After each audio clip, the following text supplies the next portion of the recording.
அஸ்ஸலாமு அலைக்கும் வரஹ்மத்துல்லாஹி வபரகாத்துஹு. வணக்கம். பாத்வே சயின்ஸ் அகாடமியால தரம் 10க்கான ஆன்லைன் ரீதியான விஞ்ஞான வகுப்புகள்ல இன்னைக்கு நாங்க படிக்க இருக்கிறது 77வது வினா. 77வது வினா. இந்த 7வது நாள்ல ரைட் 77வது வினாவை பார்ப்போம். அப்ப உங்களுக்கு தரப்பட்டிருக்கு இவ்வாறு ஒரு மரக்குற்றி ஒன்று தரப்பட்டிருக்கு. இங்கால பக்கம் நியூட்டன் வித் தராசு தரப்பட்டிருக்குது. ரைட், நியூட்டன் வித் தராசு தரப்பட்டிருக்கு.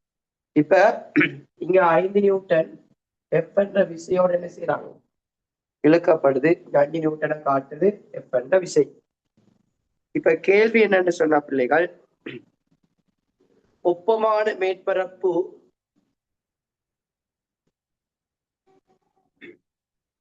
ரைட், ஒப்பமான மேற்பரப்பு மீதுள்ள எல் எனும் மரக்குற்றியின் மீது எஃப் எனும் கிடைவிசை பிரயோகிக்கும் விதம் உருவில் காட்டப்பட்டுள்ளது. எஃப் விசையின் பருமன் 5 நியூட்டன் ஆகும் போது குற்றி இயங்கவில்லை எனின், அப்ப பிள்ளைகள் ஒரு பொருள் என்ன செய்யறாங்க, என்ன இழுக்கிறாங்க, அந்த பொருள் இயங்குது இல்லை அப்படின்னு சொன்னா உங்களுக்கு தெரியும், சார்பியக்கம் இல்லை அப்படின்னு சொன்னா அங்க தொழிற்படுறது உங்களுக்கு தெரியணும். என்ன உராய் விசை? நிலையியல் உராய் விசையாக இருக்கும். அப்ப நிலையியல் உராய் விசைன்னு சொன்னா நீங்க வழங்குற அந்த விசைக்கு சமனான விசை எதிராக இந்த மேற்பரப்பால அந்த பொருளுக்கு வழங்கப்படுது. அப்ப சார்பியக்கம் இல்லைன்னு சொன்னா பிள்ளைகள், அப்ப மரக்குற்றியின் நிறை 5 நியூட்டன் அப்படின்னு ஒரு முடிவுக்கு நாங்க வரையலாம். நிலையியல் உராய் விசை 5 நியூட்டன் ஆகும். ரைட், ஓகே, அது மிக பொருத்தமான விட. விலை விசை எஃப் திசையில் 5 நியூட்டன், விலை விசை 0, இயங்கவில்லைன்னா விலை விசை 0. எல்லை உராய் விசை 5 நியூட்டனிலும் குறைவு. விலை எல்லை உராய் விசை நாங்க மட்டுமட்டாக அசைற அந்த நேரத்துலதான் நாங்க என்ன செய்யலாம், அதை அளவிட்டு கொள்ள முடியும். அந்த அடிப்படையில எல்லை உராய் விசை உங்களுக்கு தரப்படும் இடத்து ரைட் அதிலும் குறைவாக இருக்கும். இயக்கவியல் உராய் விசைனா அது பொருத்தமாக இருக்கும். ஆகவே இங்க விடை நிலையல் உராய் விசை 5 நியூட்டன், 2ஆம் விடை பொருத்தம். ஓகே பிள்ளைகள், நான் போட்ட விஷயம் விளங்கிட்டா பிள்ளைகள்? ரைட். 78வது வினா. ஒரு தளத்தின் மீது வைக்கப்பட்டுள்ள ஒரு பொருளின் மீது ஒரு கிடைவிசை பி பிரயோகிக்கப்படும் விதம் உருவில் காட்டப்பட்டுள்ளது. அப்ப இப்படி ஒரு படம் கொண்டு வருது. அப்ப உங்களுக்கு தெரியணும் பிள்ளைகள், ஒரு பிரதான விசைக்கு எதிராக ஒரு விசை வழங்கப்படும் இடத்து அது உராய் விசையாக இருக்குது அப்படின்ற மரக்குற்றிகளோட சம்பந்தப்பட்டு படங்கள் நியூட்டன் மீட்டர் ஆசோட வந்தால் அப்ப நீங்க இந்த உராய் விசை அதை மைண்ட்ல வச்சுக்கொள்ளணும். அப்ப இங்க பாத்தீங்கன்னா பிள்ளைகள், இங்க ஒரு பொருள் ஒன்று இருக்குது, இங்க பி விசையோட இழுக்கிறாங்க. ஆனால் எதிர் திசையில பாத்தீங்கன்னா எஃப் விசை பிரயோகிக்கப்படுது. இப்ப பியின் பெருமானம் 0லிருந்து படிப்படியாக அதிகரிக்கும் போது, இங்க 0லிருந்து இந்த கட்டத்துல பிள்ளைகள் என்ன, ஒழுங்கான தெளிவான பிள்ளைக்கு இந்த கிராஃப் வரைவு ஞாபகத்துக்கு வரும். இதை நாங்க சொல்றது சமப்படுத்தா விசை. ரைட், சமப்படுத்தா விசை. நீங்க வழங்குற விசை இங்க பாத்தீங்கன்னு சொன்னா உராய் விசை, இது உராய் விசை. இப்ப நீங்க இங்க 0 இருந்தா ரைட், அப்ப இங்க 0 இருந்தால் இதை நாங்க பிரயோகிக்கப்படுற விசைன்னு கொடுக்கணுங்க. சமப்படுத்தான்றதுக்கு பதிலா பிரயோகிக்கப்படும் விசை அப்படின்னு கொடுங்க. பிரயோகிக்கப்படும் விசை ஏன் நிலையியல் உராய் விசையாக இருந்தால் சமனாக இருக்கும். பிரயோகிக்கப்படுற விசை 0ல இருக்குதா வளமே அவங்களுக்கு தெரியணும். 0ல இருக்கிற டைம்ல இவ்வாறு ஒரு கிராஃப் கொண்டு வரும். ஏன் இவ்வளவு நிலையியல் உராய் விசையாக இருக்கு. எவ்வளவு பிரயோகிக்கிறீங்களோ சமனான விசைய என்ன செய்யும்? உராய் விசை வளர்க்கும். இது 2 நியூட்டன்னா 2 நியூட்டன், ரைட்? 2 நியூட்டன். இது 4 நியூட்டன்னா 4 நியூட்டன். இது 6 நியூட்டன்னா 6 நியூட்டன். 8 நியூட்டன்னா 8 நியூட்டன். சம்டைம் ரைட் உங்களுக்கு சொல்றாங்க இந்த 8 நியூட்டன்ல அந்த பொருள் மட்டுமட்டாக அசை எத்தனைக்குதுண்டா 8 தான் நிலை, அதாவது எல்லை உராய் விசையாக இருக்கும். நீ 9வது நியூட்டன் கொடுக்குற டைம் அது என்ன செய்யும்? குறைந்து ஒரு மாறாத பெருமானத்துக்கு வரும். ஆகவே பிள்ளைகள் இதுதான் ஒரு உராய் விசையில இருக்கக்கூடிய மிக முக்கியமான விஷயம். இது நிலையியல் உராய் விசை, எல்லை உராய் விசை, இயக்கவியல் உராய் விசை. ஆகவே பிள்ளைகள் இதை வச்சு கொண்டுதான் நாங்க என்ன செய்யணும்? இந்த கேள்விகளை செய்ய தெரியும். விலங்கையில பிள்ளைகள் ரைட். அதாவது இப்ப நீங்க ஒரு பொருளை என்ன செய்றீங்க? விசையோட இழுக்கிறீங்க, இப்படி இழுக்கிறீங்க, இப்படி. மிச்ச பிள்ளைகளுக்கு சவுண்ட் எல்லாம் ஓகே பிள்ளைகள் கொஞ்சம் பாருங்க. சவுண்ட், ஆடியோ, வீடியோ ஓகே, நாங்க லைக் ஒன்று பண்ணுங்க. ரைட். 1-2 பேர் சவுண்ட் போதான்னு சொல்லி மெசேஜ் போடுறீங்க, கொஞ்சம் கவனிச்சுக்கணும். ரைட், ஓகே தானே? Right, okay. அப்ப பிள்ளை கொஞ்சம் கவனமா ரைட் சவுண்டை கொஞ்சம் கூட்டி அல்லது எது சரி நீங்க இந்த அரேஞ்ச்மெண்ட் பண்ணி கொடுங்க. ரைட். இப்ப பாருங்க பிள்ளைகள், இங்க பிரயோகிக்கப்பட்ட விஷயம் நீங்க பிரயோகிக்கிறீங்க. இப்ப உதாரணமா ஒரு 4 நியூட்டன்ல பிரயோகிச்சா பிள்ளைகள் பொருள் இயங்குது இல்லை. ஏன் இயங்குது இல்லைண்டா இந்த மேற்பரப்பால இந்த பொருளுக்கோ எதிராக தடை விசை வழங்கப்படுது. இதைத்தான் நாங்க சொல்றது பிள்ளைகள் நிலையியல் உராய் விசை. சார்பியக்கம் இல்லாத சந்தர்ப்பத்துல உராய் விசை தொழிற்பாடு. அதே மாதிரி நீங்க 6 நியூட்டன் விசையோட நீங்க இழுத்தீங்கன்னா பொருள் இயங்காது. ஏன் இயங்காதுன்னா அதுக்கு சமனான உராய் விசை வழங்கப்படுது. 8 நியூட்டன்ல நீங்க இழுக்கிற சந்தர்ப்பத்துல அது என்ன செய்யும்னு சொன்னா என்ன ரைட், 8 விட குறைகிற சந்தர்ப்பத்துல அது இயங்குது இல்லை. ஆனா 8 இந்த சந்தர்ப்பத்துல பொருள் மட்டுமட்டாக மட்டுமட்டாக சொல்லுவாங்க. அந்த தயங்குறது அந்த சந்தர்ப்பத்துல மட்டுமட்டாக இயங்க எத்தனைக்கும் இந்த டைம்ல தொழிற்பட உராய் விசை பேர் எல்லை உராய் விசை. தான் உயர்வு உராய் விசையிலே அதிகம் இவர் தான் எல்லை உராய் விசை. இவர் இயங்க வெளிக்கிட்டா இந்த மேற்பரப்பால இயங்கும் போதோ தொழிற்பட அந்த உராய் விசை எல்லை உராய் விசையை விட குறைவாக இருக்கும். 8 நியூட்டன் இல்லை, சம்டைம் 7, 6.5, 6 குறைஞ்சு கொண்டு போயிடும். ஆனா அதன் பிற்பாடு அது மாறாத ஒரு பெருமானமாக இருக்கும். இயங்கிக் கொண்டிருக்கிற டைம் அது மாறாத ஒரு பெருமானமாக இருக்கும். ஆகவே பாருங்க 78வதுக்கு எத்தனையாம் விடையை நாங்க பொருத்தமாக எடுத்துக்கொள்ளலாம்? சொல்லுங்க பாப்போம். 78வது வினாவுக்கு எத்தனையாவது விடைய நாங்க பொருத்தமா எடுத்துக்கொள்ளலாம்? இங்க சொல்றாங்க தொடக்கத்திலிருந்து தொடர்ச்சியாக ஒரு மாறா பெருமானத்தை எடுக்குதா? ஒரு மாறாத பெருமானத்தை எடுக்குதா? இல்ல. பூஜ்ஜியத்திலிருந்து, அதாவது பூஜ்ஜியத்திலிருந்து படிப்படியாக அதிகரிக்கும் போது பூஜ்ஜியத்திலிருந்து ஓர் உயர் பெருமானத்தை படிப்படியாக ஒரு உயர் பெருமானத்திற்கு படிப்படியாக அதிகரிக்கிறதா? மூன்றாவது பாருங்க, பூஜ்ஜியத்திலிருந்து ஓர் உயர் பெருமானத்துக்கு படிப்படியாக அதிகரித்து பின்னர் படிப்படியாக குறைகிறதா? படிப்படியாக குறைதாவிலே பார்ப்போம். 4வது, பூஜ்ஜியத்திலிருந்து ஓர் உயர் பெருமானத்தை படிப்படியாக அதிகரித்து பின்னர் சிறிதளவில் குறைந்து ஒரு மாறா பெருமானத்தை எடுக்கிறது. சரிதானே விலை? இதான் மிக பொருத்தமான விடையாக இருக்கும். ஆகவே இந்த உராய் விசை தொடர்பான கேள்வியில 78வதுக்கு நாங்கள் 4வது விடை எடுத்துக்கொள்வோம். ஆகவே பிள்ளைகள் மிக முக்கியமாக விளங்கிக் கொள்வோம். உராய் விசை என்பது பிரதானமாக வழங்கப்படுற விசைக்கு எதிரான தடை விசை. ஒரு பொருள் சார்பியக்கம் இல்லாத போது நிலையியல் உராய் விசை, மட்டுமட்டாக அசை எத்தனிக்கிற டைம் எல்லை உராய் விசை, அந்த பொருள் இயங்கிக் கொண்டிருக்கிற டைம் இயக்கவியல் உராய் விசை. எல்லை உராய் விசை 2 காரணிகள்ல தங்கியுள்ளது. ஒன்று மேற்பரப்பின் தன்மை என அழுத்தமானதா, ஒப்பமானதா, கரண்முரடானதா. அதே மாதிரி செவ்வன் மருதாக்கம் பிள்ளைகள், செவ்வன் மருதாக்கம். செவ்வன் மருதாக்கம் நல்லா ஞாபகம் வச்சு கொடுங்க பிள்ளைகள். செவ்வன் மருதாக்கம்னு சொல்றது சில விடைகளுக்குள்ள ஒளிஞ்சு இருக்கலாம்.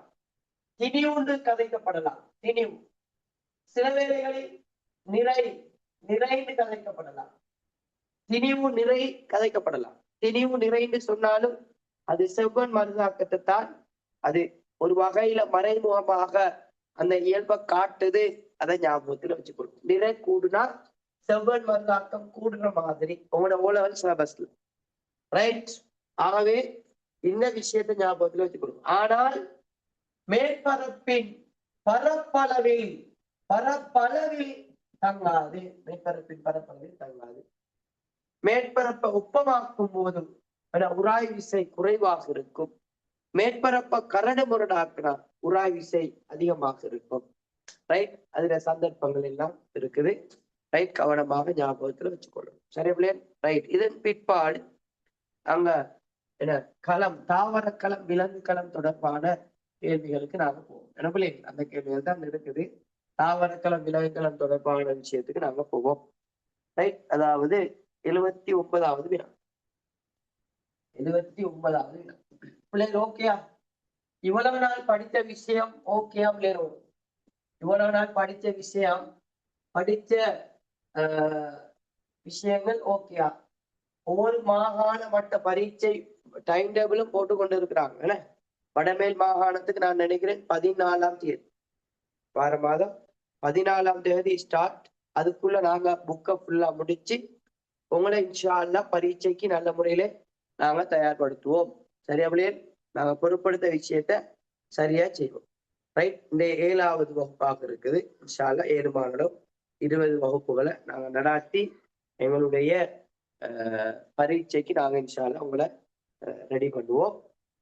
அதோட சேர்த்து பிள்ளைகள் உங்களுக்கு தெரியணும், கட்டாயம் இந்த பேப்பர்களை ஃபுல்லா செஞ்சு பாருங்க. நீங்க சுயமா செஞ்சு பாருங்க.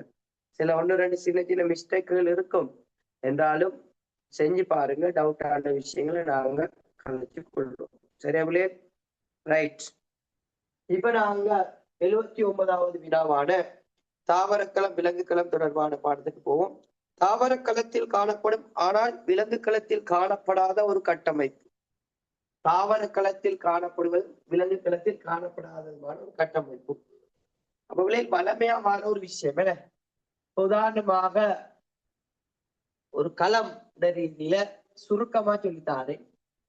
ஒரு பொதுமைப்பாடு எழுதிய களம் அங்கிகளின் கட்டமைப்பினதும் தொழிற்பாட்டினதும் அடிப்படை அழகாக இருக்கிறது களம். ரைட். களம் அங்கிகளின் கட்டமைப்பினதும் தொழிற்பாட்டினதும் அடிப்படையானது களம். பொதுமைப்பாடு எழுதிய களம். பொதுமைப்பாடு எழுதிய களம் அப்படின்னு சொன்னா களத்தினுள் காணப்பட வேண்டிய சகல புன்னகங்கள், களத்தினுள் காணப்பட வேண்டிய சகல புன்னகங்களும் அடங்கி வரையப்பட்ட ஒரு களத்தை நாங்க சொல்லுவோம் பொதுமைப்பாடு எழுதிய களம். களத்தினுள் காணப்பட வேண்டிய சகல புன்னகங்களும் அடங்கி வரையப்பட்ட அந்த களத்தை நாங்க சொல்லுவோம் பொதுமைப்பாடு எழுதிய களம். இப்ப நாங்க ஒரு பொதுமைப்பாடு எழுதிய ஒரு விலங்கு களம் பாத்தீங்கன்னு சொன்னா ஒரு களமென் சவு அப்படின்னு ஒரு கட்டமைப்பு இருக்கு. களமென் சவு என்பது உங்களுக்கு தெரியணும், இது புரதத்தாலும் அதே போல லிப்பிட்டுகளால், ஒஸ்போலிப்பிட்டுகளால் ஆக்கப்பட்ட ஒரு கட்டமைப்பு. இவங்க களத்துக்கு ஒரு வடிவத்தை, களத்துக்கு ஒரு எல்லையை கொடுக்கக்கூடிய ஆட்கள். தேவையான பதார்த்தங்கள் உள்ள அனுப்புறதும் தேவையற்ற பதார்த்தங்களை வெளியேற்றக்கூடியதுமான ஒரு பங்கீடு புகவிடும் மென்சவ்வாக இது தொல்படுது. ரைட். இந்த களமென் சவு குழுக்குள்ள பாத்தீங்கன்னா ஒரு களத்துக்கு மிக முக்கியமான, என ஒரு குடும்பத்துக்கு எப்படி தாய் முக்கியமோ அத மாதிரி ஒரு களத்துக்கு மிக முக்கியமான ஒரு களப்புண்ணங்கள் தான் கரு. இது இரட்டை மென்சவ்வால் சூழப்பட்டது. இந்த கருவுக்குள்ள பாத்தீங்கன்னா டிஎன்ஏ காணப்படுது. அதாவது பாரம்பரிய தகவல்களை கடத்தக்கூடிய டிஎன்ஏ நிறமூர்த்தங்கள் காணப்படுது. நிறமூர்த்தங்கள் வடிவுல காணப்படுது. நிறமூர்த்தம் கருமென் சவ்வால் சூழப்பட்டது. கருமென் சவ்வால் சூழப்பட்டது. கருமென் சவ். அப்ப இதுக்குள்ள புன்கரு இருக்கும். புன்கரு புரத தொகுப்புல ஈடுபடும். ரைபோசோம் இருக்கிறதால புரத தொகுப்புல ஈடுபடும். புன்கரு இருக்கு.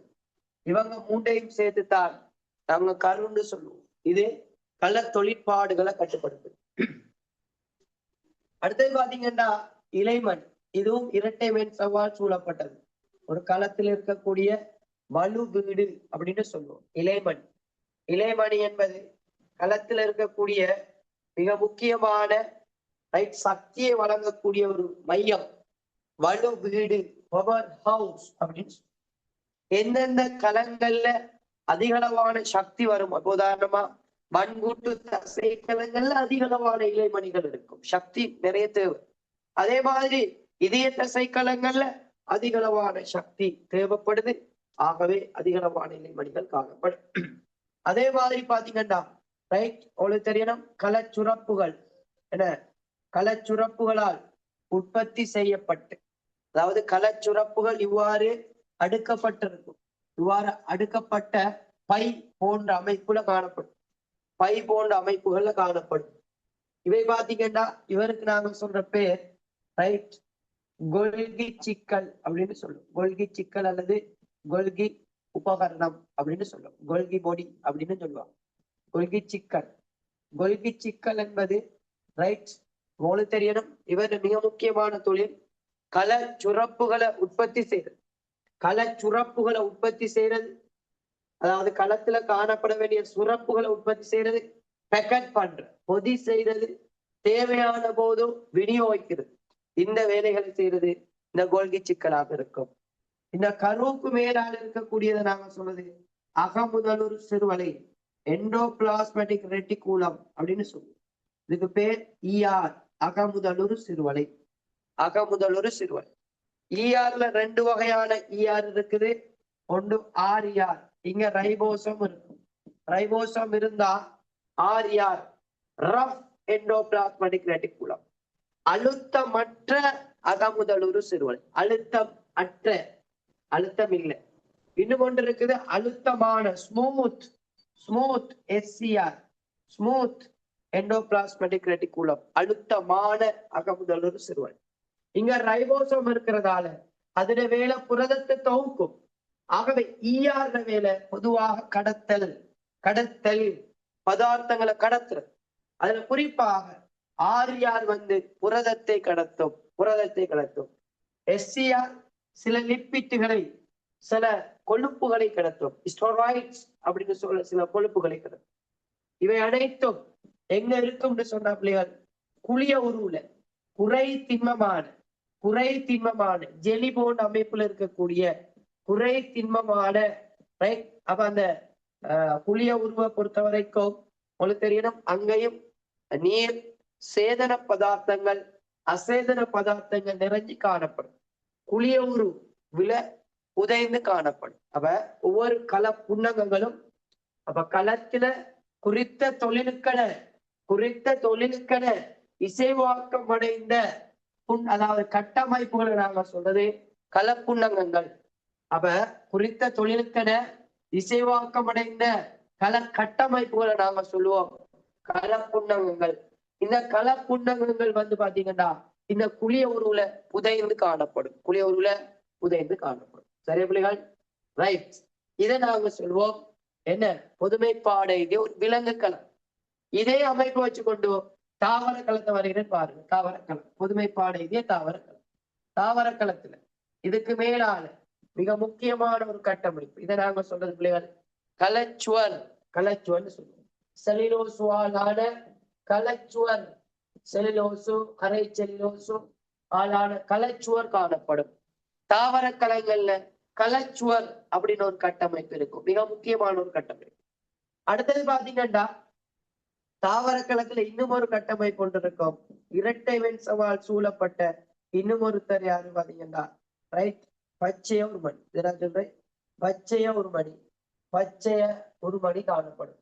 இது சூரிய ஒளியை அகத்துறிஞ்சக்கூடிய, ஒளித்தொகுப்பு செய்து உணவை சேமிக்கக்கூடிய ஒரு கட்டமைப்பாக இருக்கும். இங்கதான் தாவரங்கள்ல இலைகள்ல அதிகளவான பச்சை உருமணிகள் இருந்து ஒளித்தொகுப்பு செய்யக்கூடியதாக இருக்கும். அதே மாதிரி வேர்ல அதிகளவாக உங்களுக்கு தெரியும், நீர் கணிப்பாக துரிஞ்சிறதுக்காக, வேர்ல நீரை சேமிச்சு வைக்கிறதுக்காக காணப்படுகின்ற மிக முக்கியமான கட்டமைப்பு பெரிய புன்வெற்றிடம், பெரிய புன்வெற்றிடம், பெரிய புன்வெற்றிடம். இவர வேலை என்னன்னு சொன்ன பிள்ளைகள், இதுலயும் சில நிறப்பொருட்கள் காணப்படும். புன்வெற்றிடம் இது ஒற்றை மென் சவால் ஆனது. பெரிய புன்வெற்றிடத்தை பொறுத்த வரைக்கும் உங்களுக்கு தெரியும், கலச்சாறு உடுக்குல கலச்சாறு நிறைஞ்சு காணப்படும். கலச்சாறு இருக்கும். அதாலதான் தாவர வேர்கள் என்ன செய்யும், இதுக்குள்ள நீரின் அளவு குறைவாக இருக்க அகத்துறிஞ்சும். அகத்துறிஞ்சு இது வீக்க நிலைக்கு போகும். இந்த பெரிய புன்வெற்றிடம் வீக்க நிலைக்கு போனால் தாவரங்கள் நிமிர்ந்து நிற்கும். ஆகவே நீர் கணிப்பை அகத்துறிஞ்சக்கூடிய மிக முக்கியமான ஒரு கட்டமைப்பாக இந்த பெரிய புன்வெற்றிடம் இருக்கு. பெரிய புன்வெற்றிடத்துல இந்த மென்சவ நாங்க சொல்றது இழுவிசை இரசனை, இழுவிசை இரசனை அப்படின்னு சொல்ற மென்சவால் காணப்படும். இழுவிசை இரசனை அப்படின்னு ஒரு மென்சவால் சொல்லப்பட்டது. பெரிய புன்வெற்றிடம் கலச்சாறு நிரம்பி காணப்படும். இங்க ரைபோசோம் இருக்கும் பிள்ளைகள். இந்த ரைபோசோமை பொறுத்த வரைக்கும் நீங்க படிப்பீங்க. இந்த ரைபோசோமை பொறுத்த வரைக்கும் இது புரத தொகுப்புல உதவக்கூடியது. புரத தொகுப்புல உதவும். கேஸ் என்னன்னு சொன்னால், இந்த ரைபோசோம் மென்சவால் எல்லைப்படுத்தப்படாத எல்லைப்படுத்தப்படாத ஒரு கட்டமைப்பு, எல்லைப்படுத்தப்படாத ஒரு கட்டமைப்பாக இருக்கும். மென்சவால் எல்லைப்படுத்தப்படாத ஒரு கட்டமைப்பாக இருக்கும். இல்லையா? இப்ப நான் எக்ஸ்ட்ராவா விலங்கு களத்துல வரையாம தாவர களத்துல வரைஞ்ச கட்டமைப்புகளாக களச்சுவர், பச்சை உருமணி, பெரிய புன்வெற்றிடம் இது மேலதிகமாக யாருல இருக்கும்னு சொன்னால் தாவர களத்துல இருக்கும். ஓலவல் சிலபஸ்ல நான் ப்ளூ கலர்ல வரைஞ்சிருக்கிறது முழுக்க விலங்கு களத்திலையும் இருக்கும், தாவர களத்திலையும் இருக்கக்கூடியதாக இருக்கும். சரியா பிள்ளை? ஓகேயா? நான் சொன்ன விஷயம் விளைந்துதான். அப்ப இரட்டை மென் சவால் சூழப்பட்டது. இங்க இலைமணி, கரு, பச்சை உருமணி. மென் சவால் எல்லைப்படுத்தப்படாதது இந்த ரைபோசோமாக இருக்கும். ஒற்றை மென் சவாலானது கலமென் சவு, பெரிய புன்வெற்றிடம், கோல்கி சிக்கல், அகமுதலுறு சிறுவலை இதெல்லாம் ஒற்றை மென் சவாலானதாக இருக்கு. பிள்ளைகள் இந்த விஷயம் ஓகே கிளியர்னா லைக் கொண்டு பண்ணிக்கணும். இதுதான் தாவர களத்துல இருக்கக்கூடியதும் விலங்கு களத்துல இருக்கக்கூடியதுமான மிக முக்கியமான கட்டமைப்பு. ரைட். இப்ப கவனிங்க பிள்ளைகள், கேள்விக்கு வரும். நான் சொன்ன விஷயம் விலகிட்டா பிள்ளைகள் லைக் பண்ண மாட்டி கொடுங்க பாபம். எல்லாரும் சேர்ந்து போடுங்க, அப்பதானே விளங்கும். ரைட்? Okay right. சரி பிள்ளை. இப்ப பாபம் தாவர களத்தில் காணப்படும் ஆனால் விலங்கு களத்தில் காணப்படாத ஒரு கட்டமைப்பு. விலங்கு களத்துல காணப்படக்கூடாது. அப்ப இலைமணி பாத்தீங்கன்னா இரண்டுலையும் இருக்கும். களச்சுவர் இருக்காது. புளிய முதலூர், இந்த புளிய முதலூர்னு சொன்னது எதைத்தான்? ரைட். ஆகவே மூன்றாவதும் வராது. முதலூர் மென்சவ், களமென்சவ் இன்னும் ஒரு பேர் முதலூர் மென்சவ். ஆகவே பாத்தீங்கன்னா விடை 79வதுக்கு இரண்டாம் விடையாக இருக்கும். இரண்டாம் விடை. ரைட். 80வது வினாவுக்கு வருவோம். 80வது வினா. பாரம்பரிய இயல்புகளை அடுத்த சந்ததிக்கு தலைமுறை உரிமை பெறச் செய்வதற்கு ஒரு வகையான களத்தில் இருக்க வேண்டிய அத்தியாவசியமான களப்புண்ணகம் எது? அப்ப பாரம்பரிய இயல்புகளை அடுத்த சந்ததிக்கு கடத்தக்கூடிய அப்படின்னா தாய் வழி தந்தை வழி இயல்புகளை கடத்தக்கூடிய மிக முக்கியமான ஒரு கட்டமைப்பாக என்ன காணப்படுது? கரு காணப்படுது. அப்ப மூன்றாவது விடையாக இருக்கு. 80வதுக்கு மூன்றாவது விடை. அவ்வளவுதான் விஷயம். இப்படித்தான் நாங்க என்ன ஒவ்வொரு வினாக்கள் நாங்க பாடத்தை கிளியர் பண்ணாமலே விடைகள் தன்னால குயிக்கா வரும். களப்புண்ணங்களுக்கு அதன் தொழிலுக்கும் உள்ள தொடர்பை சரியாக காட்டுவது. இலைமணி பதார்த்தங்களை கடத்துதல். பதார்த்தங்களை கடத்துதல் இலைமணியா அகமுதலூர் சிறுவலையா? அகமுதலூர் சிறுவலை. கொள்கி உடல் சுவாசமா? அப்ப கொள்கி உடல் வந்து பாருங்க, அப்ப சுவாசத்தின் மூலம் சக்தியை உற்பத்தி செய்யறது இலைமணி. கொள்கி உடல் இல்லை. புன்வெற்றிடம் உணவை சேமித்தல். புன்வெற்றிடம் உணவை சேமிக்காது. உணவை சேமிக்கிறது இங்க உருமணி, பச்சை உருமணிகள். கரு களத்தின் செயற்பாடுகளை கட்டுப்படுத்தும். ரைட். ஓகே. கள தொழிற்பாடுகளை கட்டுப்படுத்துறது யாருன்னு பாத்தீங்கன்னா கரு. நாங்க படிச்சிருக்கிறோம்.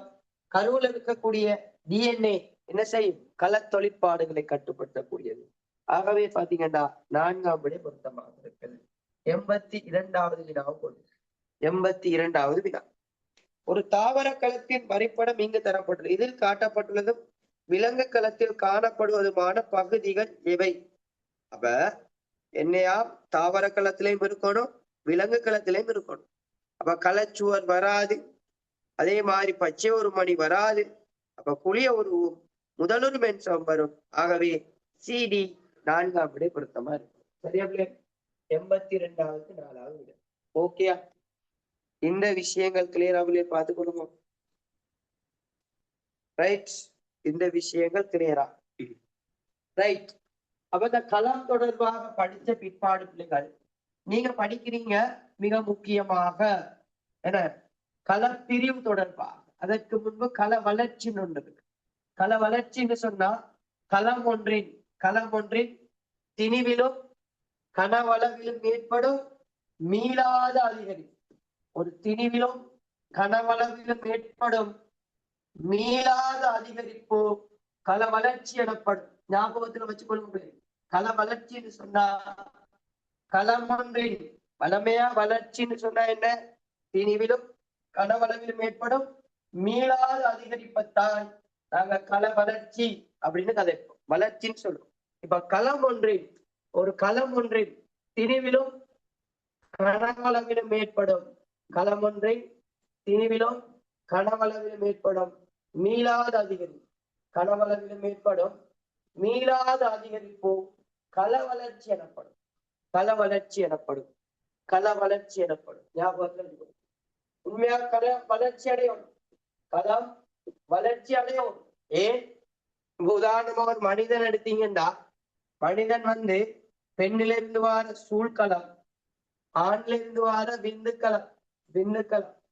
ரைட். அப்ப இந்த ரெண்டும் இணைந்துதான் கருக்கட்டப்படுது. இவை ரெண்டும் நுணுக்கு காட்டிக்குரியவை. இப்ப பாத்தீங்கன்னா பிள்ளைகள், இந்த களங்கள் கருக்கட்டி ருகம் உருவாகி ஒரு அங்கி உருவாகுதுன்னு சொன்னா நுணுக்கு காட்டியாலதான் நாங்க எல்லாரையும் பார்ப்போம். ஆனால் இவ்வளவு பெரிய அதாவது அளவில் பெரிய சிசுக்கள் உருவாகிறதுக்கான காரணம் உள்ளுக்குள் இருக்கக்கூடிய களங்கள் வளர்ச்சி அடைவதுதான் காரணம். இரண்டாவது களப்பிரிவு. அப்ப களப்பிரிவுன்னு சொன்ன பிள்ளைகள், இந்த கரு அதாவது உங்களுக்கு தெரியணும், இந்த விந்து களத்தின கருவும் சூழ்களத்தின கருவும் இணைதல். இரண்டு கரு பதார்த்தங்களும் இணைதல்தான் நாங்க சொன்னது கருக்கட்டு. என்ன? சூழ்களத்தின் கருப்பதார்த்தமும் அதாவது சூழ்களத்தின் கருப்பதார்த்தமும் விந்து களத்தின் கருப்பதார்த்தமும் இணைதல் கருக்கட்டல் எனப்படும். இப்ப கருக்கட்டப்பட்டால் இந்த கருக்கட்டப்பட்ட சூழ் நாம சொல்லுவோம் நுகம் அப்படின்னு சொல்லுவோம். நுகம். இப்ப பாருங்க, இந்த நுகம் இந்த ஷேப்ல இருந்தால் நாங்க இப்படியேதான் இருக்கணும். போல் ஷேப்ல இருப்போம். ஆனால் நாங்க ஒரு மனிதன் ஒரு ஷேப்ல, ஒரு வடிவத்துல, இவ்வளவு பெரிய ஒரு மனிதன், நல்ல திருப்தி அடைந்த ஒரு மனிதன், ரைட்? இப்படி மனிதனாக நாங்க வாழறதுக்கு காரணம் எங்களோட உடம்புல எல்லா களங்களும் சேர்ந்து இளையம், அங்கம், அங்க தொகுதி, அங்கின்ற ஒரு ஒழுங்கமைப்பு மட்டம் காணப்படுறதுக்கெல்லாம் காரணம் இந்த களங்கள் 2K 4K 8K 16 32 62 64 இப்படி என்ன செய்யும்? களம் பிரிஞ்சு ஒவ்வொரு அங்கங்கள் உருவாக்கப்படும், ஒவ்வொரு இலைகள் உருவாக்கப்படும். சாதாரணமாக சொல்றாங்க, 4 மாதத்துல பாத்தீங்கன்னா ஒரு சிசுண்ட இதய துடிப்பை உணரலாம். சிசு உருவாகி ஒரு 4 மாதத்துல இதய துடிப்பை உணரலாம் என்று சொன்னால், அப்ப அதுக்கடையில இதயம் உருவாகி குருதி சுற்றோட்டமும் அங்க என்ன செய்யுது? ஆரம்பிக்கப்படுது. ஆகவே பிள்ளைகள் களப்பிரி ஒன்று நடக்கும். அந்த அடிப்படையில பிள்ளைகள் இந்த சூழ் உற்பத்தி ஆகுது. சூலகத்திலிருந்து சூழ் உற்பத்தி ஆகுது. விதையிலிருந்து விந்து உற்பத்தி ஆகுது. இதை நாங்க சொல்றது புணரியாக்கம்னு சொல்லுவோம். சூலகத்திலிருந்து சூழ் உற்பத்தி, விதையிலிருந்து விந்து உற்பத்தி.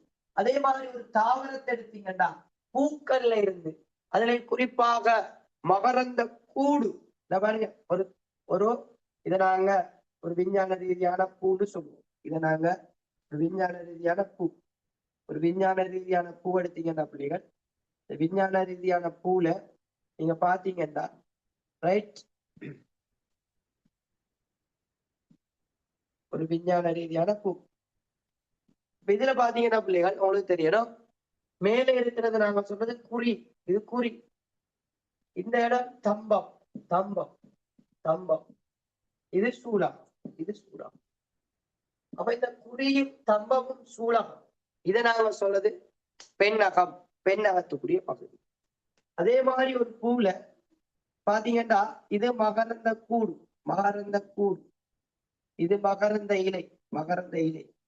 இது ரெண்டையும் நாங்க சொல்றது ஆணகம் அல்லது கேசரம் அப்படின்னு சொல்லுவோம். ஆணகம் அல்லது கேசரம் அப்படின்னு சொல்லுவோம். ஆணகம் அல்லது கேசரம் சொல்லுவோம். அப்ப இது ஒண்ணு தெரியணும், இது ஒரு ஆணகத்துக்குரிய கட்டமைப்பு. இங்க இருந்து வெடித்து, அதாவது இதை நாங்க சொன்னது இருமடியம், இந்த சூலகம் என்பது நிருமடியம். இங்க இருந்து முட்டை கலங்கள் உருவாகும், இங்க இருந்து முட்டை கலங்கள் உருவாகும். இங்க இருந்து என்ன செய்யும், முட்டை கலங்கள் உருவாகும். இங்க இருந்து முட்டை கலங்கள் உருவாகும். இந்த மகரந்த கூடு வெடித்தால் மகரந்த மணி உருவாகும். இது நுணுக்கு காட்டிக்கூடியது, ரைட்? மகரந்த மணி உருவாகும். அப்ப இருமடியமாக இருக்கிற இந்த களம் சரி அறவாசியா பிரிஞ்சு ஒரு மடியமா மாறும். இருமடியமாக இருக்கிறால் ஒரு மடியமா மாறும். இப்ப இந்த மகரந்த மணியும் இந்த முட்டை களமும் கருக்கட்டி வாரது திரும்ப இருமடியமா மாறும். ஆகவே இவ்வாறு ஆணகம் பெண்ணகத்துக்குரிய கட்டமைப்புகள் இருமடியம் ஒரு மடியமா மாறுது, இருமடியம் ஒரு மடியமா மாறுது. இது ரெண்டும் இணைஞ்சு திரும்பவும் இருமடிய ஒரு தாவரம் ஒன்றை உருவாக்குது. ஆகவே பிள்ளைகள், இவ்வாறு இலிங்க முறை, இலிங்க மில்முறை இனப்பெருக்கங்கள்ல இந்த களப்பிரிவு அப்படின்னு ஒரு விஷயம் மிக முக்கியமாக இருக்குது. இவ்வாறு இருமடியம் ஒரு மடியம் இப்படி பிரிகிறது என்பது என்னன்னு சொன்னா பிள்ளைகள், களப்பிரிவு அப்படின்னு சொல்லுவோம். களப்பிரிவுன்னு சொன்னால் ஒரு யூகரியோட்டா களத்தை எடுத்தீங்கன்னு சொன்னா பிள்ளைகள், யூகரியோட்டா களம். யூகரியோட்டான்னு சொன்னா தியரி கிளாஸுக்கு வந்தாங்கன்னு தெரியும், ஒரு திட்டமான கரு காணப்படுகின்ற, ஒரு திட்டமான கரு கொண்ட ஒரு களத்தை நாம சொல்றது யூகரியோட்டா களம். இப்ப இது ஒரு களம் எடுத்தீங்கன்னா இதுல ஒரு கரு, திட்டமான கரு, திட்டமான கரு. இது குழியும், இது குழியும். இப்ப இந்த களம் என்ன செய்யும் சொன்ன முதலாவது என்ன செய்யணும், கருப்பிரிவு நடக்கும். கருப்பிரிவு, இந்த கரு ரெண்டு காப்பி பிரியும், கரு ரெண்டு காப்பி பிரியும். இந்த கரு பிரிவு நடக்கும் போதா, இது கரு பிரிவு. இந்த கரு ரெண்டா பிரிவு, அதாவது ஒரு களத்துல கரு ரெண்டு காப்பி, கரு ரெண்டு காப்பி பிறகு என்ன நடக்கும்டா, திரும்ப குளியோரு பிரிவு நடக்கும், குளியோரு பிரிவு நடக்கும். அப்ப முதலாவது கருப்பிரிவு நடக்கும், இரண்டாவது குளியோரு பிரிவு நடக்கும். இந்த குளியோர் என்ன செய்தா திரும்ப இது ரெண்டு காப்பி பிரிஞ்சு இப்படி இது ஒரு களம், இது ஒரு களம். ஆகவே ஒரு தனிக்களமாக இருந்தது, இப்ப பாத்தீங்கன்னா இரண்டு களங்களாக பிரிஞ்சிருக்கிறது. இதை நாங்க சொல்றது களப்பிரிவு, களப்பிரிவு. இந்த களப்பிரிவை பொறுத்த வரைக்கும் நாங்க எப்படி வகைப்படுத்தலாம் அப்படின்னு பாத்தீங்கன்னா, இந்த கருவுக்குள்ள இருக்கக்கூடிய நிறமூட்டங்கள் இருமடியம். உதாரணமாக 46 சொன்ன பிள்ளைகள், களம் பிரிஞ்சு வார டைம் இந்த கருவை எடுப்போம். இந்த கருவுக்குள்ளேயும் அது இருமடியம் 46 நிறமூட்டம், இந்த கருவுக்குள்ளேயும் இருமடியம் 46 நிறமூட்டம்.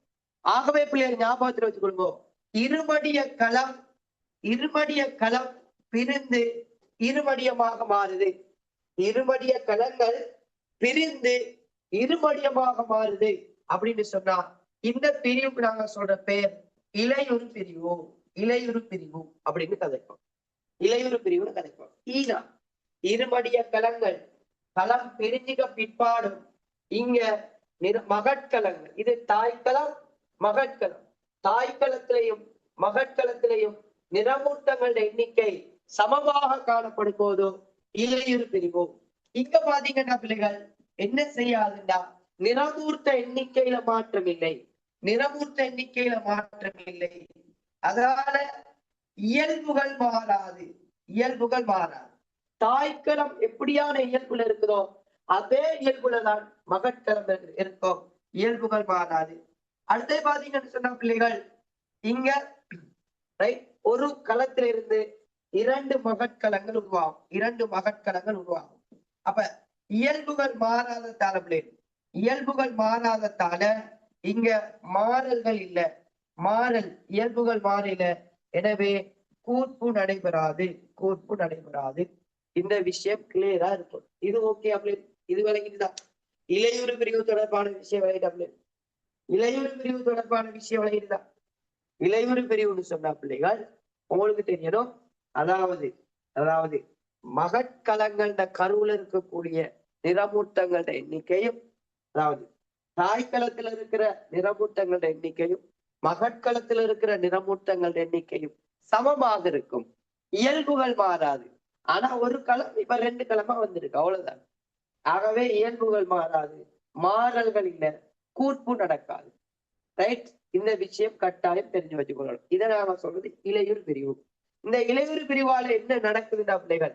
இளையுறு பிரிவால என்ன நடக்குதுண்டா உங்களுக்கு தெரியணும். பல்கல அங்கிகள வளர்ச்சி நடக்கும். இளையுறு பிரிவால பல்கல அங்கிகள வளர்ச்சி இங்க நடக்குது. தாவரங்கள இளைஞ மீள்முறை இனப்பெருக்கம் நடக்குது. இளைஞ மீள்முறை இனப்பெருக்கம் நடக்குது. அதே மாதிரி இழந்த உறுப்புகளை மீட்டிக் கொள்றதுக்காக எல்லாம் இந்த இளையுறு பிரிவு நடக்கக்கூடியதாக இருக்குது. ரைட் பிள்ளைகள்? கவனிச்சு கொள்ளுங்க. ரைட்? அப்ப கவனித்தீங்கன்னா அப்ப இளையுறு பிரிவால் என்ன முக்கியத்துவம் பார்த்தீங்கன்னா, பல்கல அங்கிகண்ட வளர்ச்சியில இந்த இளையுறு பிரிவு உதவுது. அதே போல இளைஞ மேல்முறை இனப்பெருக்கத்துல, இளைஞ மேல்முறைன்னு சொன்னா உதாரணமா ஒரு தாவரத்தை நாங்க பட் பண்ற மாதிரி, அதே மாதிரி என்ன இளைய வளர்ப்பு செய்யற மாதிரி, இதெல்லாம் இளைஞ மீள்முறை. ரைட்? ஒரு வெங்காயத்தை கொண்டு நாங்க வைக்கும் போது அதே இயல்புல ஒரு வெங்காயம், அதாவது இயற்கையான பதிய முறை நாங்க படிச்சிருக்கிறோம்.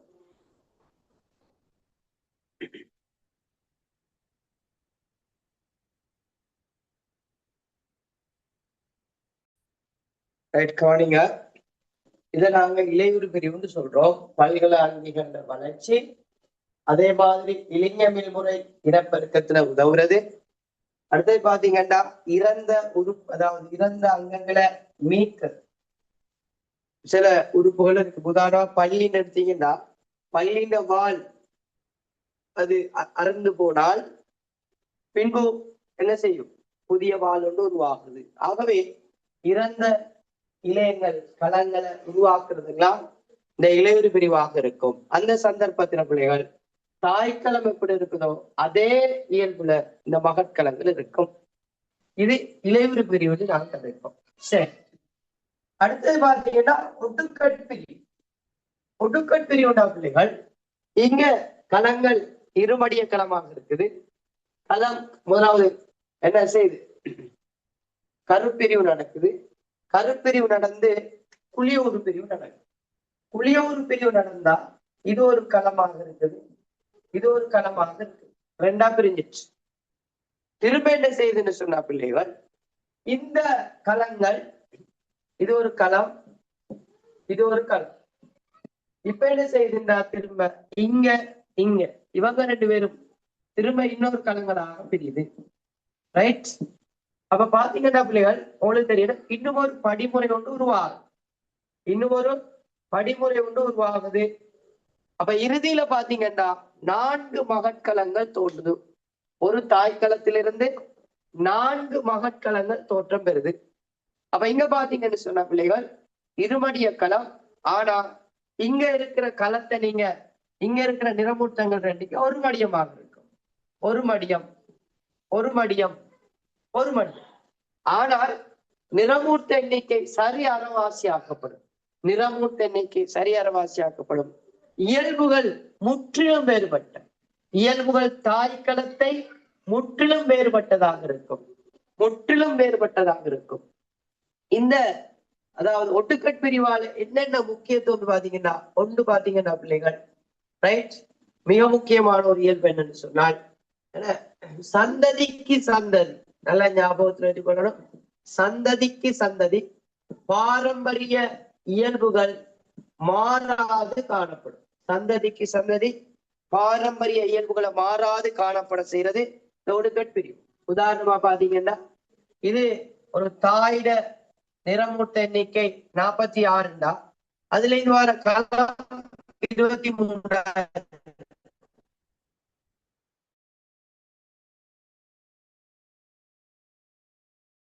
இதே போல தந்தையின் என்ன விதையிலிருந்து உருவாகிற விந்துக்களங்கள் 23 இருமடியம் இணைஞ்சு இருமடியமாக மாறும். ஆகவே ஒரு சந்ததியிலிருந்து அடுத்த சந்ததிக்கு வார டைம்ல நிறமூட்ட எண்ணிக்கை மாறாது காணப்படும். இதை நாங்க சொல்வோம் ஒட்டுக்கட் பிரிவு அப்படின்னு கதைப்போம். ஒட்டுக்கட் பிரிவுன்னு கதைப்போம். அப்ப சந்ததிக்கு சந்ததி இயல்புகள் மாறாது காணப்படுறதுக்கு, பாரம்பரிய இயல்புகள் மாறாது காணப்படுறதுக்கு காரணம் இந்த ஒடுக்கட் பிரிவு. ரெண்டாவது பாத்தீங்கன்னா, இயல்புகள் மாறுறதால மாறல்கள் உருவாகும். மாறல்கள் உருவாகிறதால அது கூர்ப்புக்கு வழிவகுக்கக்கூடியதாக இருக்கும். கூர்ப்புக்கு வழிவகுக்கக்கூடியதாக இருக்கும். ஆகவே பிள்ளைகள், இந்த ஒட்டுக்கட் பிரிவுக்கும் இலையுறு பிரிவுக்கும் மிக முக்கியமான வேறுபாடுகள் தெரிஞ்சிருக்கணும். ஒரு தாவரத்துல பூக்களால இனப்பெருக்கம் நடந்தால் அது ஒடுக்கட் பிரிவாக இருக்கும். அங்க நடக்கிறது ஒடுக்கட் பிரிவு. அதாவது நாங்க சொல்றது இளைஞ முறை இனப்பெருக்கம் அப்படின்னு கதைப்போம்.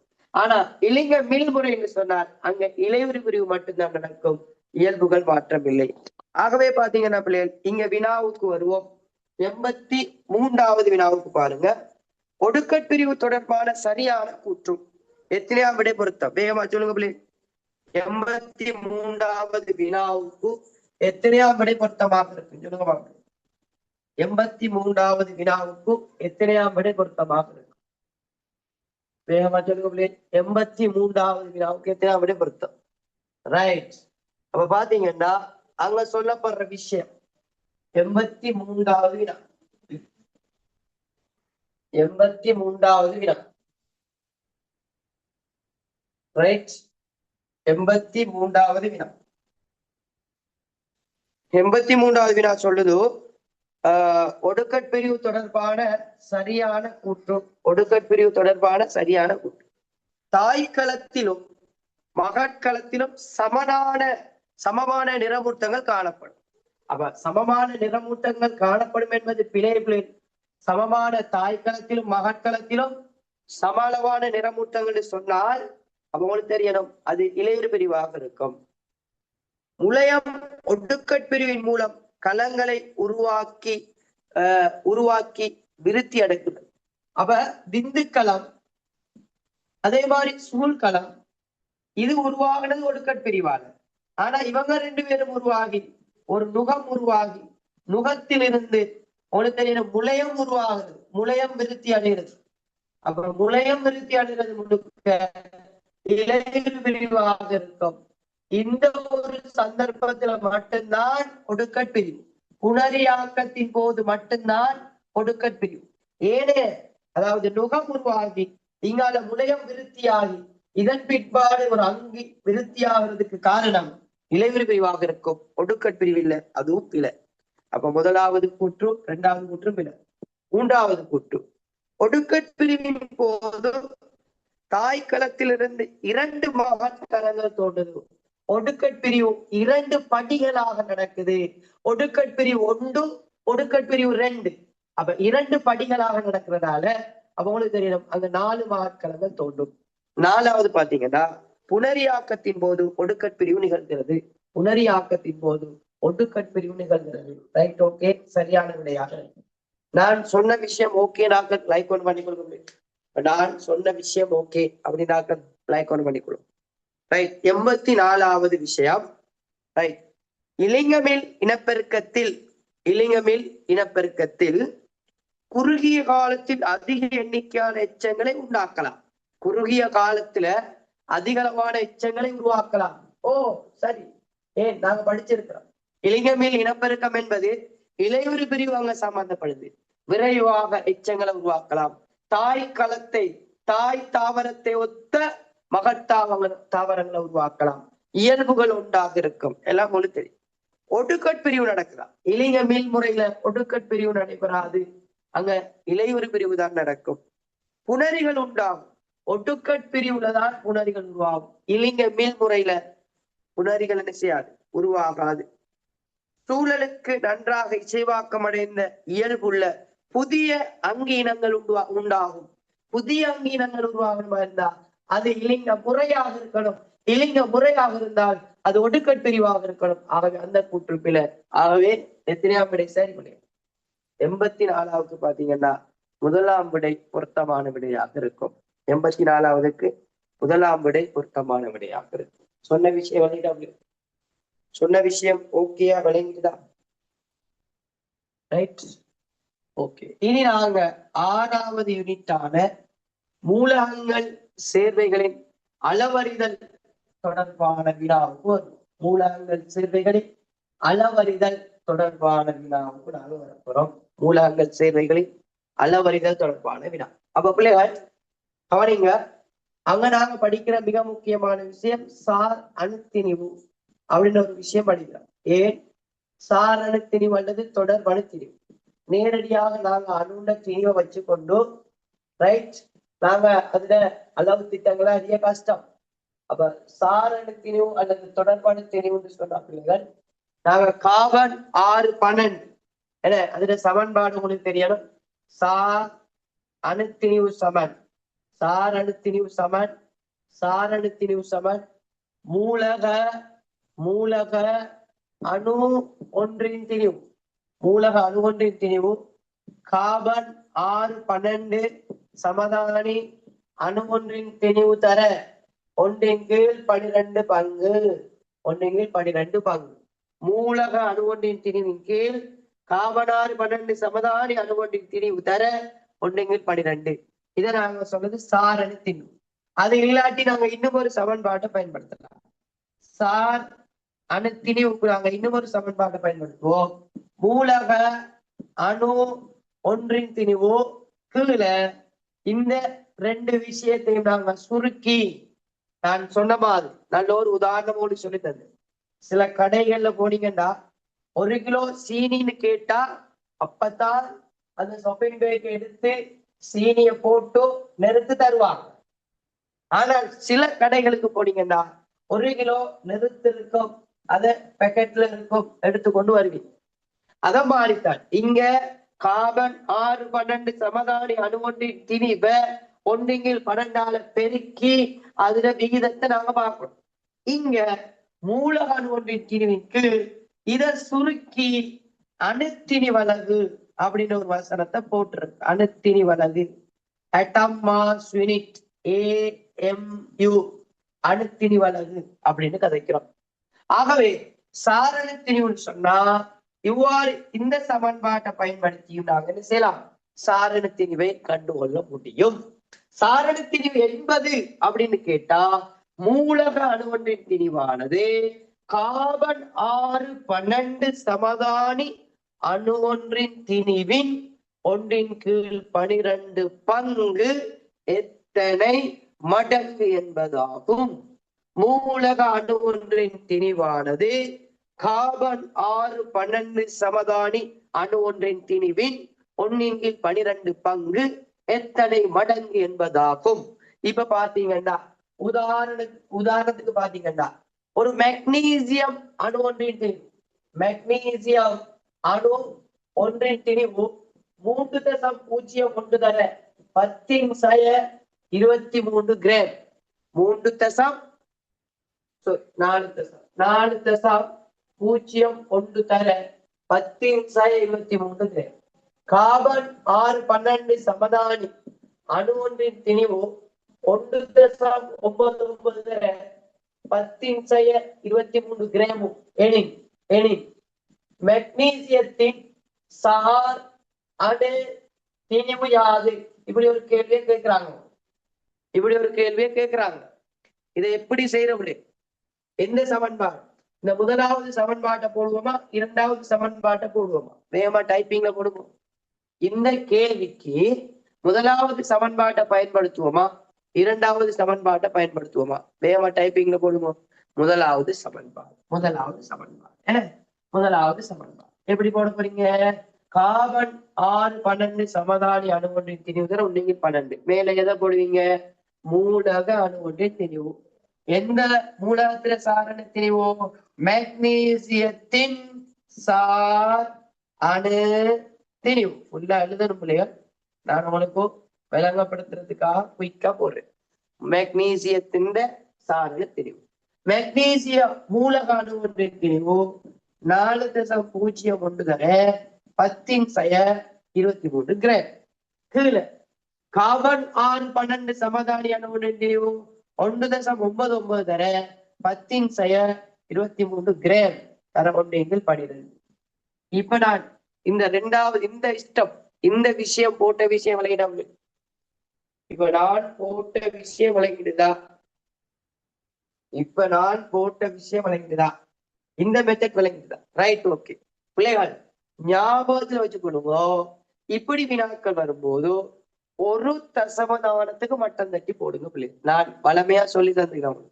ஒரு தசமதானத்துக்கு மட்டம். 4.01 4.0 4.56 வந்தா 4.5 கொடுங்க. ரைட், 4 அதாவது ஒரு தசமதானத்துக்கு மட்டம் தட்டியும் போடையில் ஒரு தசமதானத்துக்கு போடுவோம். 4.0 தர 10^23. கீழே 1.99 எப்படி மட்டம் தட்டலாம் சொல்லுங்க. 1.99 எப்படி மட்டம் தட்டலாம்? 1.99 நாங்க 2.0 அப்படி மட்டம் தட்டலாம். 23 தர 1/12. இப்ப பாத்தீங்கன்னா பிள்ளைகள், இந்த 10^23 கட் ஆகும், வெட்டுப்படும். மேலையும் கீழே ஒரே பெருமானம். அப்ப 4 2ஆல் சுருக்குனா இங்க 2. அப்ப உங்களுக்கு தெரியும் பிள்ளைகள், இது 1/12. 1/12 எப்படி தானே வருது? 2 1/2 1/12. ஆகவே 2 தரையா மாறுனா இவர் மேல போகும். 12 பெருக்குனா எவ்வளவு? 24 இப்படி வரும். போட்ட விஷயம் விளையிட. அப்ப இந்த 12 மேல போய் பெருக்கினால் உங்களுக்கு தெரியும் 24 அப்படின்னு வரும். இதுதான் சாரண திணிவாக இருக்கும். சொன்ன விஷயம் விளையிட. நான் சொன்ன விஷயம் விளையுதா? சாரண திணிவு தொடர்பான விஷயம் விளையிட. இங்க வார பெருமானத்த பிள்ளைகள் நீங்க மட்டம் தட்டியும் போடணும். ரைட். இப்ப உதாரணம் ஒரு கேள்வி பாப்போம், யாரு வேகமா செஞ்சாலும் பிறகு. கல்சியத்துல அணு ஒன்று திணிவு ரைட் 6.67 தர 10^23 கிராம். கல்சியத்துல அணு ஒன்றின் திணிவு 6.67 தர 10^23 கிராம். கார்பன் 6 12 சமதானி அணு ஒன்றின் திணிவு 1.99 தர 10^23 கிராம் எனில் கல்சியத்தின் சாரண திணிவு. வேகமா டைப்பிங்ல போடுங்க. கல்சியத்தின் சாரண திணிவு எவ்வளவு? கல்சியத்தின் சாரண திணிவு வேகமா போடுங்க. கல்சியத்தின் சாரண திணிவு எவ்வளவா இருக்கும்? கல்சியத்தின் சாரண திணிவு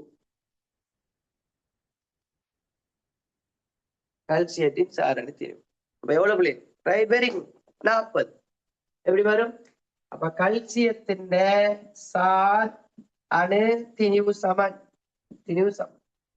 கல்சியத்தின் மூலக அணு ஒன்றின் திணிவு 6.67 தர 10^23 கிராம். கீழே கார்பன் 6 12 சமதானி அணு ஒன்றின் திணிவு 1.99 தர 10^23 கிராம் தர 1/12. கிராம் வெட்டுப்பட 10^23 வெட்டுப்படும். 6.67 என 6.7 போடலாம் மட்டம் தட்டி. ஒரு தசமதானத்துல மட்டம் தட்டி போடும். 1.99 2 போடும். தர 1/12. இந்த 2ஐயும் 12ஐயும் சுருக்கினாப்ல 6. இந்த 6 மேல போய் பெருக்கும். 6.7 6ஆல பெருக்கிறா 6 7 42 4 மிச்சம். 6 6 36 4 40. ஒரு தசமதானம் 40.2. ஆகவே அண்ணளவா 40 அப்படின்னு இருக்கு. சொன்ன விஷயம் விலங்கினாக்கள் கொண்டு பண்ணி கொடுவோம். 85வது வினாவுக்கான விடையும் கண்டுபிடிச்சு கொள்ளும். 85வது வினாவுக்கான விடை எத்தனை விடை கொடுத்தோம்? 85வது வினா. 85வது வினா. பிள்ளைகள் போட்டுக்கொள்ளுமோ? எவ்வளவு குயிக்கா சொல்லிடுமோ, விளங்குறதுக்கு சொல்லிடுமோ அவ்வளவு சொல்லியாச்சு பிள்ளைகள். ரைட். அப்ப பாத்தீங்கன்னா 85வது வினாவும் சோடியம் அணுவொன்றின் திணிவு 3.8 தர 10⁻23 கிராம். அணுத்திணிவலகு 1.66 தர 10⁻24 கிராம் என சோடியத்தின் சார் அணுத்திணிவு. அப்ப என்ன? மேல மூலக அணு ஒன்றின் திணிவை போடணும், கீழே அணுத்திணிவலக போடணும். அணுத்திணிவலகு. அப்ப பாத்தீங்கன்னா எத்தனாவது? இப்படித்தான் உங்களுக்கு கேள்வி. சுருக்கிறதுக்கு வாரது இல்ல கேள்வி, சுருக்கிறதுக்கு வாரது இல்ல, இப்படித்தான் வரும். ஆகவே பாத்தீங்கன்னா விட என்ன பிள்ளை? ரைட். 85வது பாத்தீங்கன்னா 4ஆம் விடை பொருத்தமா இருக்கும். என்ன பிள்ளை? 4ஆம் விடை. சாரி 4ஆம் விடை இல்ல. எத்தனா விட? 3.8 தர 10⁻23 மேல வரும். கீழே அணுத்திணி வலகை காபனாறு 12 கதை கீழே அணுத்திணி வலகை. அணுத்திணி வலகுண்டா 1.66 தர 10⁻23. ரெண்டையும் பிரிச்சு விட்டா சரி பிள்ளை. ரெண்டையும் பிரிச்சு விட்டா விட எத்தனாம் விட பொருத்தம்? முதலாம் விடை பொருத்தம். நல்லா பார்த்துக் கொள்வோம். நான் சொன்ன விஷயம் விளையாட முதலாவது விடை பொருத்தம். ஓகே, நாங்கள் லைக் பண்ணி கொள்வோம். விளங்குனாக்கள் 85வது வினாவுக்கு முதலாம் விடை பொருத்தம். நல்லா பாருங்க பிள்ளை. 10⁻23 10⁻24 இந்த என்ன நம்பரைலாம் கவனமா பார்த்துக் கொள்வோம். சரியா பிள்ளை? கவனமாக பார்த்துக் கொள்வோம். ரைட். இப்ப பாத்தீங்கன்னா பிள்ளைகள் கவனிங்க. அடுத்த வினாவுக்கு வாங்க. சார் மூலக்கூற்று தெரிவா? சார் மூலக்கூற்று தெரிவு. சார் மூலக்கூற்று தெரிவுட்டா பிள்ளைகள் மூலக்கூறுன்னு தெரியும். மூலக்கூறுன்னு தெரியும். இப்ப உதாரணமா இது நீர்னு எடுத்தீங்கன்னா, நீர்ல ஒரு மூலக்கூறு இருக்கு H2O, இது H2O, இது H2O, இது H2O, இது H2O. ஒரு மூலக்கூறு இருக்கு. இந்த மூலக்கூறுன்னு தெரிவு. அப்ப சார் மூலக்கூற்று திணிவுன்னு சொன்னா பிள்ளைகள் மேல வாருது மூலக்கூறு ஒன்றின் தெரிவு. மூலக்கூறு ஒன்றின் தெரிவு. மூலக்கூறு ஒன்றின் தெரிவு. கீழே கார்பன் 612 சமதானி அணு ஒன்றின் திணிவு தர 1/12 இப்படி வரலாம். அல்லது சார் மூலக்கூற்று திணிவு சமன் மூலக்கூறு ஒன்றின் திணிவு கீழே அணுத்திணி வலகு போலதான். 12 வரக்கூடாது.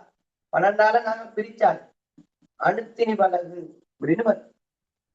ஆகவே பிள்ளைகள் இங்க 86வது வினா கேட்கப்பட்டிருக்கிற கேள்வியை பாருங்க. 86வது வினா கேட்கப்பட்ட கேள்வி நீர் மூலக்கூறின் திணிவு 2.99 தர 10⁻23.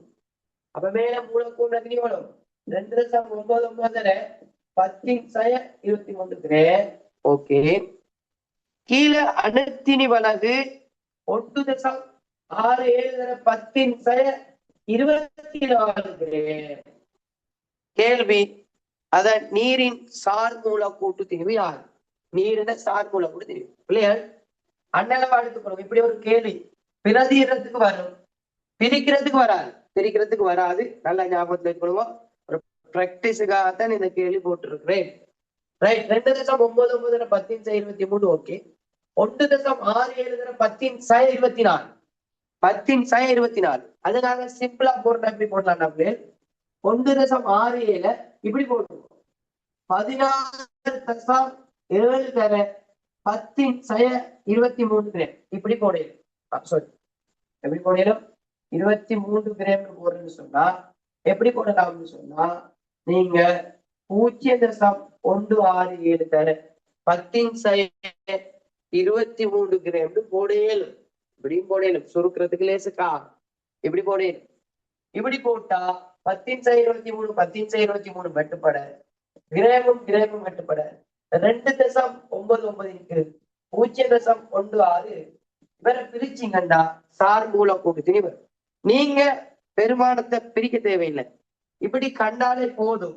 என்றாலும் நாங்க விடைய எடுக்கிறதுக்காக பிள்ளைகள் கால்குலேட்டர்ல அல்லது எதுல சரி 2.99 கீழே 0.16 பிரிச்சு பாருங்க எவ்வளவு வருதுன்னு.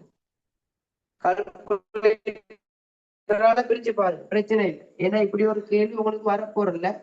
சமன்பாடு பிரதிடுற மாதிரி வரும், மேல வந்ததே அத மாதிரி ஒரு கேள்வி. ஆனா இப்படி ஒரு கேள்வி பிரிச்சு பெரும்பாலும் வரதுக்கு மாதிரி வாரதில்லை என்றாலும் பிரதியிடப்படும்.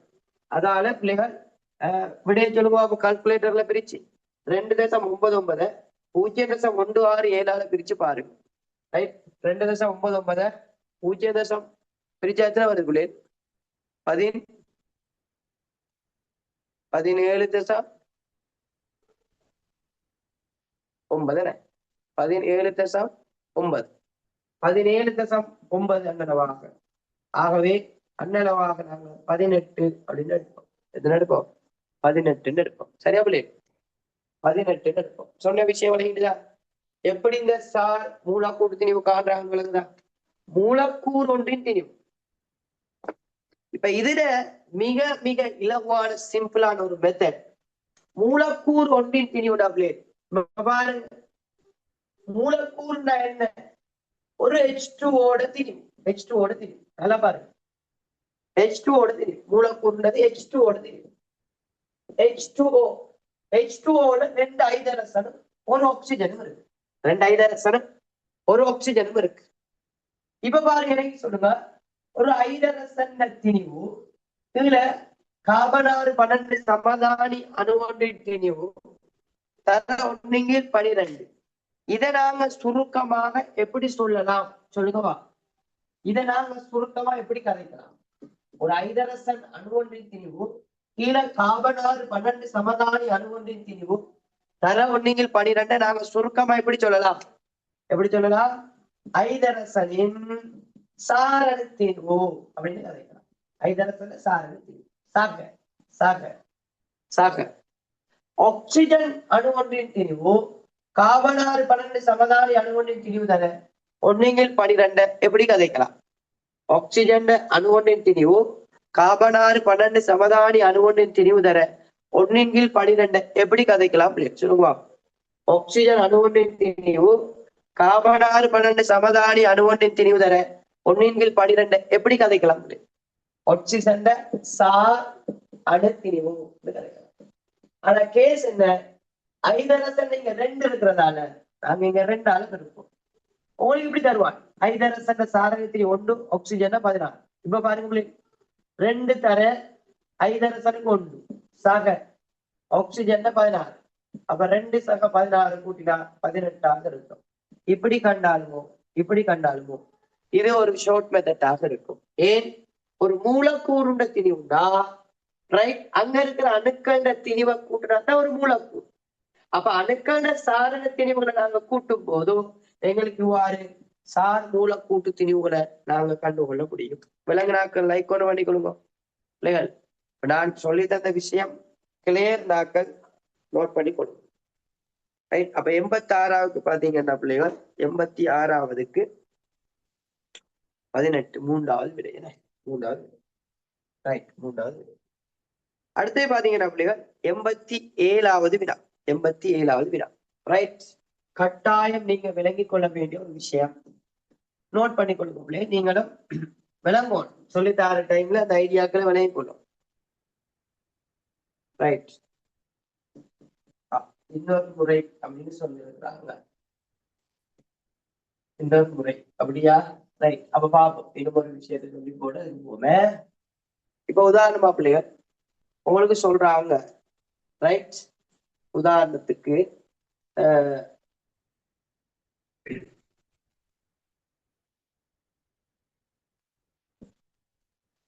யூரியா யூரியா யூரியாவின் யூரியாவின் மூலக்கூறு ஒன்றின் திணிவு, யூரியாண்ட மூலக்கூறு ஒன்றின் திணிவு ரைட் 10.01 தர 10⁻23 கிராம்.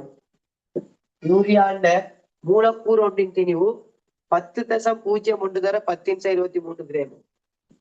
கார்பனாறு 12 சமதானி அணுவொன்றின் திணிவு 1.99 தர 10⁻23 கிராம் எணி. கிராமும் எணி எணி எணி யூரியாண்ட சார் மூலக்கூற்று திணிவு யாது? யாது இதான் கேள்வி. யூரியாண்ட சார் மூலக்கூற்று திணிவு யாது? இது ஒரு மெத்தட்ல நீங்க செஞ்சோண்டு போவீங்க. எப்படி? யூரியாண்ட சார் மூலக்கூற்று திணிவு என்ன அப்படி ஒரு கேள்வி. ரைட். இன்னொரு மெத்தட் இருக்கு பிள்ளைகள். யூரியால குறியீடு CO, NH2 twice, NH2 twice. Carbon சாரணத்தின் 12, ஆக்சிஜன் சாரணத்தின் 16, நைட்ரசன் 16, ஹைட்ரஜன் 1. இதை வச்சுக்கொண்டு இந்த சார் மூலக்கூற்று திணிவை கணிக்கலாம். ரெண்டு மெத்தட். இப்ப யூரியாட சார் மூலக்கூற்று திணிவுண்டா பிள்ளைகள், யூரியாட அணு, அதாவது யூரியாட மூலக்கூறு ஒன்றின் திணிவு, மூலக்கூறு ஒன்றின் திணிவு கார்பன் 6 12 சமதானி அணு ஒன்றின் திணிவு தர 1/12. அப்ப யூரியாட மூலக்கூறு ஒன்று திணிவு 10.01 தர 10⁻23. கார்பன் 6 12 சமதானி அணு ஒன்றின் திணிவு 1.99 தர 10⁻23 தர 1/12. இதெல்லாம் வெட்டுப்படும். 10.01 10.0, 1.99 2.0 தர 1/12. இவரை சுருக்கினா 6, 6 போய் 10ஆல பெருக்கினா 60 இப்படின்னு வரும். இது சார் மூலக்கூற்று திணிவு. இந்த சமன்பாட்டின் ஊடாக காண்றது. இது ஒன்று. பிள்ளைகள், யூரியா மூலக்கூறு திணிவுன்னு சொன்னா அங்க இப்படியான ஒரு மூலக்கூறு இருக்கும்.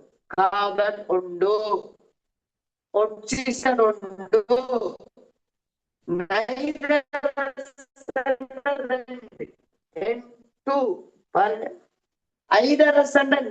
மூலக்கூறு ஒன்று திணிவு.